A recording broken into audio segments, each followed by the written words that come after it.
Makeup करती हो? जी गुरुजी। तभी तो शादी का सीजन कर रहा, दुल्हन की पोताई करो बढ़िया जी बिंदास। गुरुजी कर रही हूँ। को पोतो मन लगा के, और क्या है। जी गुरुजी। तो ठीक चल रहा है काम?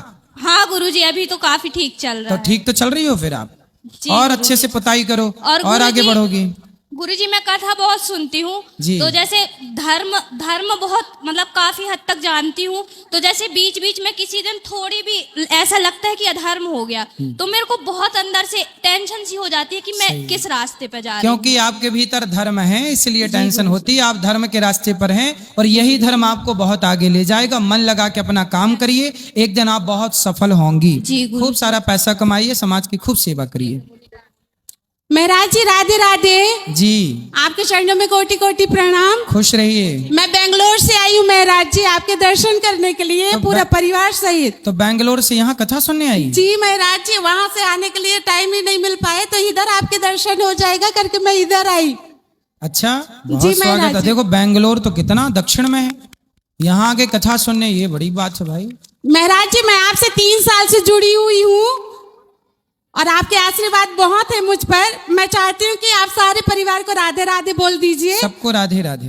महाराज जी आपकी कृपा हमेशा बनी रहे और मेरे पति को आशीर्वाद दीजिए कि वो अच्छा, सब कुछ अच्छा, स्वस्थ रहे। भगवान सब अच्छा करेंगे सबके साथ। और महाराज जी मैं किस कारण से नहीं आ पा रही हूँ, आप आशीर्वाद दीजिए कि मैं दर्शन करने के लिए आऊँ आपके पास में। अब आप यहाँ हमारी जन्मभूमि आ गई हैं, तो बिहारी जब वृंदावन भी बुला ही लेंगे। जी महाराज जी कोटि कोटि प्रणाम महाराज जी। खुश रहिए, खुश रहिए। राधे राधे गुरुजी। जी मैं कटनी से आई हूँ, आपके चरणों में प्रणाम करती हूँ। खुश रहिए।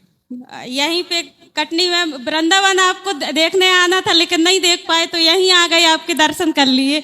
आप आशीर्वाद दीजिएगा हम लोगों को, हमारे परिवार के। सदा सुखी रहिए। जय श्री राधे गुरुजी। जय श्री राधे। गुरुजी मैं वृंदावन 4 से 6 बार तक हो आई हूँ, आपके दर्शन हुए मुझे, और मैं सागर खोरई से आई हूँ गुरुजी आपके दर्शनों के लिए। अच्छा, तो गुरुजी मेरे पति साथ में मतलब आपसे दीक्षा लेने की मेरी बहुत इच्छा है, बहुत सालों से, और गुरुजी अकेली हूँ मैं, वो साथ में नहीं आ पाए। कोई बात नहीं, तो गुरुजी ले सकती हूँ? बिल्कुल ले सकते हैं। कल सुबह 9 बजे गुरु मंत्र दिया जाएगा और आप सब लोग प्रसाद पाके जाइए। आप लोगों के रुकने की व्यवस्था होगी कि नहीं कहीं? नहीं, यहाँ मेरी ननद है दर्शनी में, फिर सही तो है। उनके यहाँ रुकी हूँ। फिर ठीक है। ठीक है। राधे राधे गुरुजी। जी, जय जी। श्रीमान नारायण। मैं पन्ना जिला से आई हूँ, मोहन्द्रा से। पन्ना जिला? जी, जब मैंने आपकी कथा 5 साल पहले टीवी पर देखा था, उस दिन से ही मैंने आपको अपना गुरु मान लिया था। जी। गुरु दीक्षा तो मैं भी 3 महीने पहले ली आपसे। और गुरुजी मैं आपसे कथा से हूँ कि बिहारी जी और राधा जी और मेरे गुरुवर आप, बस सारे संसार में आप ही सत्य हैं और कोई नहीं। खुश रहिए और गुरुजी आप अपना आशीर्वाद बनाए रखना मेरे परिवार पे। प्रसन्न रहिए। राधे राधे गुरुजी। जी। मैं जबलपुर से आई हूँ। जी बताएं। मेरा यहाँ पर मायका है। कहाँ? पौड़ी पौड़ा दशरथ। अच्छा, जी, मेरे पिताजी हैं। दशरथ जी की बेटी हैं आप? जी। पौड़ी वाले दशरथ जी? जी। अच्छा बताओ। मैं ये कहना चाहती हूँ कि लोग कहते हैं कि जिनकी लड़कियां होती है ना, हाँ, वो उनका तारण नहीं होता। कौन बोल रहा था ऐसा? बहुत लोग बोलते हैं, और मैं, हमारे पापा की 2 ही लड़की हैं और हमारे भी 2 ही लड़की हैं। अरे तो भाई, मैं ये कहना चाहती हूँ कि जिनको लड़कियों से मतलब आपत्ति है ना, तो वो बहू की अपेक्षा क्यों करती है? सही कह रही हो आप। और सुनो, राजा जनक की तो बेटी ही थी, उस बेटी माता सीता ने ना तार अगर दिया। लड़की नहीं चाहिए तो बहू भी मत लीजिए ना। सही है। लड़का ही लड़का, फिर लड़के के साथ शादी कीजिए लड़कों की। सही कह रही है आप। सही है, चाहिए सबको बस बहू, इतना बहू सबको चाहिए, पर बेटी नहीं चाहिए। किसी को नहीं चाहिए, बेटी नहीं चाहिए। आप चिंता के राजा जनक का भी उद्धार, राजा जनक को उनके बेटे के कारण नहीं जाना जाता, उनकी बेटी के कारण जाना जाता है। राधे राधे उनकी गुरुजी। बेटी ने अपने पिता जनक जी को अमर कर दिया। बेटी क्या नहीं कर सकती? बेटी तो अनसुईया है, सीता है। जी राधे राधे गुरुजी। जी। राधे राधे गुरुजी। जी। गुरुजी मेरा प्रश्न है कि सत्संग क्यों करना चाहिए? सत्संग इसलिए करना चाहिए क्योंकि सत्संग के बिना 60 सुध रही सत्संगति पाई, पारस परस कुधात सुहाई। जैसे लोहा को यदि पारस मणि का स्पर्श मिल जाए तो लोहा सोना बन जाता है। उसी तरह बिगड़े हुए व्यक्ति को सत्संग मिल जाए तो वह कुमार्ग से निकलकर सुमार्ग पर, अच्छे रास्ते पर चलकर जीवन को संवार लेता है। जी गुरु। आज लोग भटक क्यों रहे हैं? शराब पी रहे हैं, गांजा पी रहे हैं, सत्संग में नित्य मन लगता। सत्संग करते तो शराब थोड़ी कोई पीता, मांस थोड़ी कोई खाता, वो तो सत्संग लोगों ने छोड़ दिया तो अपने आप कुसंग ने घेर लिया, लोगों को कुसंग पकड़ लिया।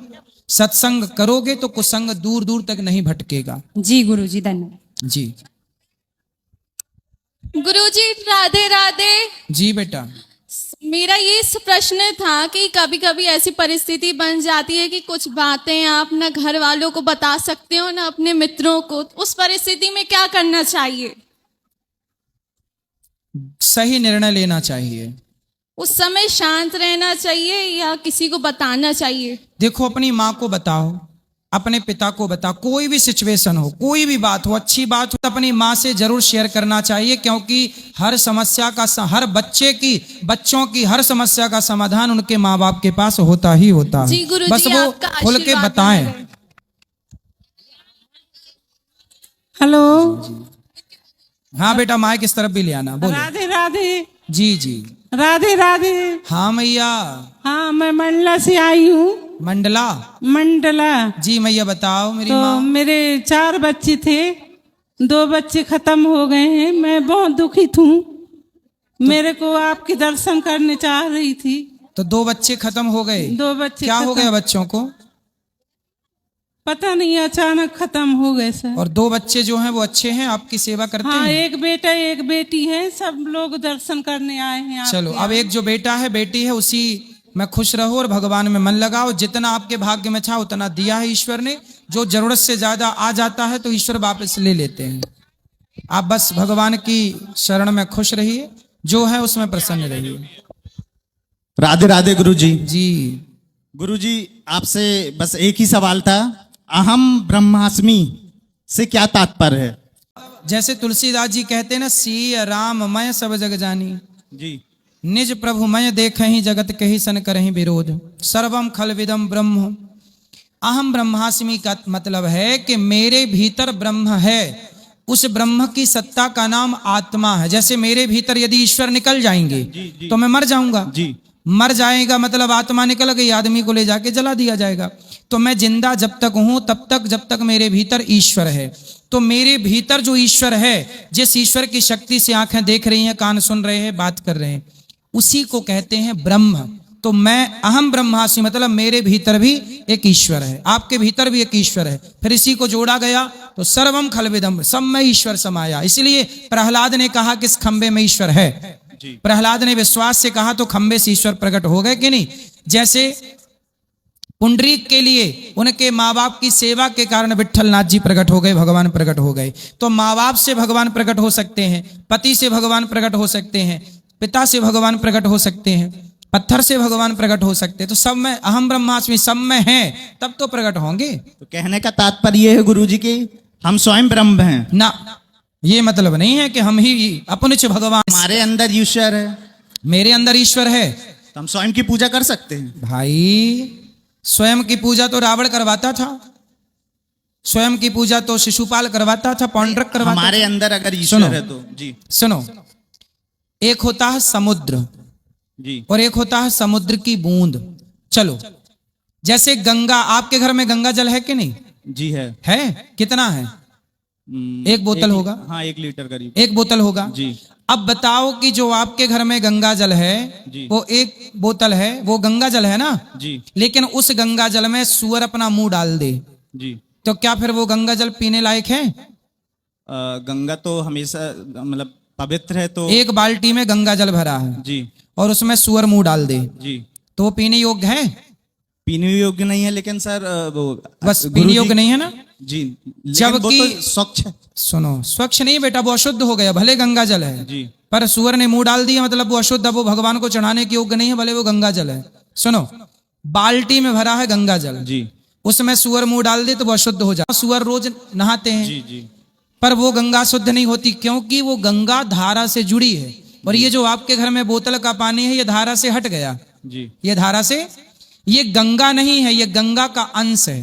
जी। आपके घर में गंगा जल है, गंगा नहीं है। गंगा तो हरिद्वार में बह रही है, आपके घर में जो है वो कौन है? गंगा जल है। वो गंगा का क्या है?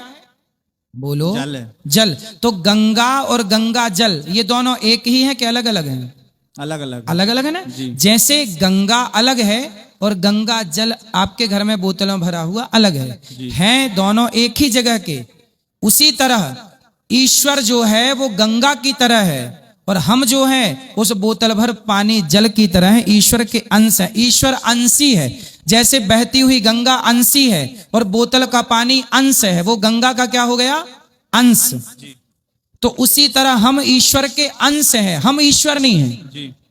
तो हम ब्रह्मास्मि का मतलब ये हुआ कि मेरे भीतर ब्रह्म है, मैं ब्रह्म नहीं हूं। यही तो अर्थ का अनर्थ हो गया और लोगों ने अपने कोई भगवान मान के गलत गलत सब चल रहा है, मन माना। धन्यवाद।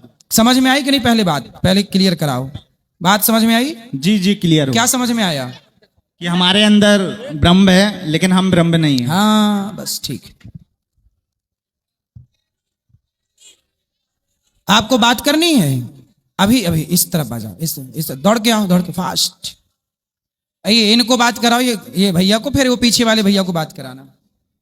जय श्री राधे गुरु जी। जी राधे राधे। हम लोग गृहस्थ हैं और तुलसी की माला स्वयं की बनाई हुई पहना हुआ हूं मैं, तो क्या 24 घंटे पहन सकते हैं इसको? स्वयं की बनाई माला नहीं पहनी जाती, इसीलिए तो पूछा गुरु जी हाँ आपसे। किसी के द्वारा आपको लेनी चाहिए। अपनी माला किसी और को दे दो, जी आप भले उसे बेच दो, लेकिन अपनी बनाई माला धारण करने का विधान नहीं है। लेकिन 24 घंटा किसी दूसरे की बनाई पहन सकते हैं? हाँ हमने भी देखो माला पहनी, ये हमने नहीं बनाई, किसी ने बनाई, हमने खरीदी पहन ली। तो 24 घंटा भी पहन सकते हैं? 24 घंटे जी गुरु जी, जैसे 48 घंटे। तो दोस्तों यदि हमारी वीडियो पसंद आई तो सबसे पहले हमारी वीडियो को लाइक करें, चैनल को सब्सक्राइब करें और बेल आइकन को दबाएं ताकि हमारी वीडियो सबसे पहले आप तक पहुंचे। Thanks for watching.